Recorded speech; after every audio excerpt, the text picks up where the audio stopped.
Hello, Rosmar. So, kamusta? Ano nag-udyok sa'yo para tumakbo as councilor? Councilor nga ba? Tatakbuhan? Yes po, councilor po. Sa totoo lang, tulad nga na lagi ko po sinasabi, wala naman po akong balak tumakbo dahil dagdag sakit sa ulo, dagdag obligasyon, responsibilidad. Pero kasi may nag-push po sa akin na tumakbo ka kasi kailangan ka ng tao, kasi kailangan nila ng tunay na pagbabago. So ako po bilang dati nang tumutulong, sabi ko nga po 10 years old pa lang po ako, tumutulong na po ako sa tao, hindi lang po sa tao, pati sa mga aso't pusa na napupulot ko po sa lansangan, inaampon ko.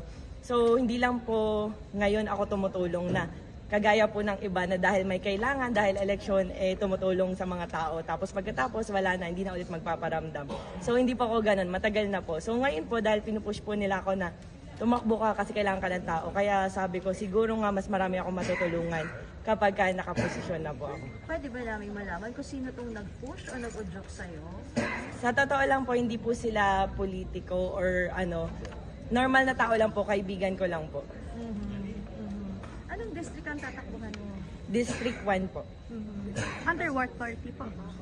Independent. Marami pong kumukuha sa akin na iba't ibang partido, pero mas nananatili po na gusto ko maging independent para iwas pa politika po.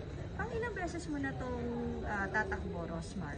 Pangalawang beses po. Nung unang beses po, hindi po ako nakaikot or nakakampanya kahit isang beses dahil nanganak po ako May, panahon ng eleksyon. So mas priority ko po yung pagbubuntis ko, mas priority ko po yung pamilya at anak ko po. Ano kaya yung pagkakaiba nung unang beses at ngayon natatakbo kang muli? So nung unang beses po, hindi po ako nakaikot kahit isang beses. Pero although tumutulong na po ako noon before, hindi po ako nakaikot kasi po buntis po ako noon, medyo maselan at first baby ko po. Unlike po ngayon na talagang sinisipagan ko po sa tulong na rin po ng mga kaibigan ko na sumusuporta po sa akin, lalo na po ng Shift International. Tapos Rosmar, kasi parang before, parang napapabalita sa Laguna ka tatakbo. Tama ba? Sa totoo lang po, marami pong nagtatanong, nakausap ko nga po yung mga vice doon, mga mayor. Akala po nila kakalabanin ko po sila. Pero sabi ko po, wala naman po talaga ako kasing balak. Nagkataon lang po na ngayon, nakumbinsi po nila ako dahil sabi po, mas marami daw po ako matutulungan kapag po nakaposisyon. So yun lang po talaga yung bagay na nagpa-oo sa akin. Pero with regards to lawmaking, yung pagpapatupad, paano naman natin i-compensate yun kung nandun tayo sa puros tulong, Rosmar? So tulad po ng sinasabi ko, lahat ng bagay pwedeng matutunan. Hindi naman po ako bobong tao. Pagiging prangka, hindi po ako bobo. Nakagraduate po ako sa Far Eastern University, batch 2015. And section 1 po ako doon, pilot section po talaga ako. Sa social media po, minsan po kolokoy ako, nang-aasar, patola, ganun po yung content ko. Pero tulad nga po ng sinasabi ko, hindi lahat ng bida sa pelikula mababait at hindi po lahat ng kontrabida masasamang tao in real life. So yung Rosmar po sa social media at Rosmar po sa totoong buhay ay magkaiba po. At yung content ko po na parang engot-engotan, tanga-tangahan, hindi po ganun yung Rosmar dahil masasabi ko naman po na matalino po akong tao. At hindi po doon nagtatapos yung pagiging politiko dahil unang-una po sa lahat, anin po ang katalinuhan sa law or kung ano pong yan, kung hindi ka naman po bukal sa pagtulong sa mga tao. Kung yung puso mo wala po talaga sa pagtulong. Nonsense po yun para sa akin. So seryoso na tayo ngayon, Rosmar? So ngayon po talaga makikita niyo po yung Rosmar na seryosong tao.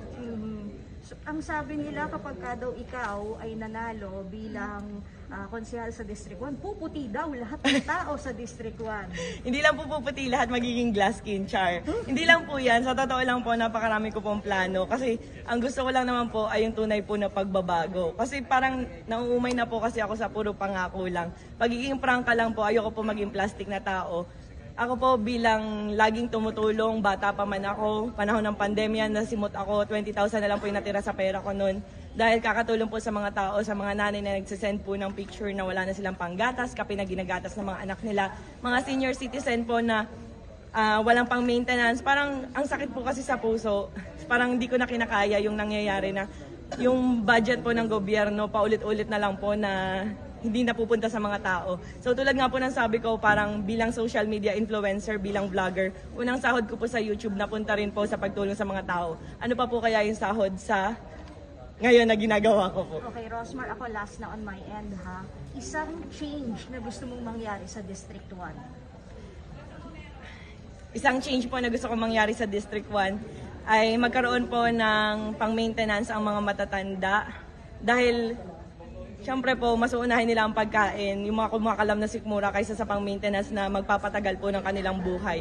Ba't mo unahin ang gamot kung kumakalam ang sikmura mo kung gutom ka? So gusto ko po magkaroon ng permanent na pang-maintenance po ang mga senior citizens. Sila po yung lagi kong priority. Kaya pag may event po ako, sila po yung laging binibigyan po namin ng mga ticket. At syempre, hindi lang naman po yun eh. Sabi niyo po kasi isa, pero napakarami ko pong plano para po sa District 1, para po sa Tondo. Saan nag-uugat? Sorry follow up. Saan nag-uugat tong pagiging matulungin mo sa mga seniors? Hindi ko, hindi ko po alam kung bakit. Parang, minsan po may mga time na parang nasa side na po talaga ako. Yung ngayon po na kinikita po sa skincare brand ko po, nagagastos ko na po talaga sa pagtulong sa mga tao. Dati po yung panahon ng pandemic, wala na pong kinikita kasi syempre pandemya, walang customer, sarado yung mga business. Tuloy-tuloy po yung mga renta, pero tumutulong pa rin po ako sa mga tao. Parang hindi ko kayang pigilan tumulong. May time pa po noon na merong hindi ko naman kakilala, nasa ospital yung anak niya, binigyan ko po siya ng 500,000 kasi parang nakita ko na yung anak niya simula ng pinanganak, simula ng lumalaki yung anak niya, parang mga siguro 2 years old.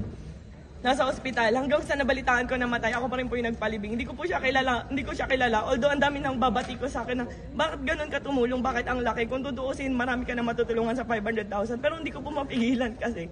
Parang kahit di ko kilala yung tao, basta makita ko. Kaya every time po na pumupunta ako sa mga event, lagi kong dinadasal na sana po mas i-bless ako ni Lord para mas marami po akong matulungan. Yun lang po yung gusto ko kung bakit po ako napunta dito, kung ba't ako napa-oo. Kasi alam ko pong mahirap yung papasukin ko pong ito na pwede naman pong nasa bahay na lang ako, pa wifi, pa TikTok, pa sayaw-sayaw, ganon. Yes, and yun po yung tulad po ng sinasabi ko. Hindi ko na po kailangan ng pera ng gobyerno, pera ng mamamayang Pilipino dahil meron na po tayong mga sports car, mga bahay, mga ari-arian at kung ano-ano pa. Sinisigurado ko po na yung mga pera po or yung sahurin ko sa mapupunta po talaga sa tao. Yun lang po yung isa sa pinapangako ko po. Dahil may one time nga po, may senador po na sumusuporta po sa akin, nagbigay po ng 100,000 cash. Tulong ko daw po sa pagbigay po sa mga tao ng paayuda pang grocery. Nas grocery ko po nun is 98,000, may natirang 2,000. Binigay ko pa po sa bagger kasi ayoko pong kahit 2,000 sirain po yung pagkatao ko. Opo, gaguman ako sa social media. Pero isa lang po yung sinisigurado ko po, hindi po ako kurakot na tao. Salamat. Thank you, Ross.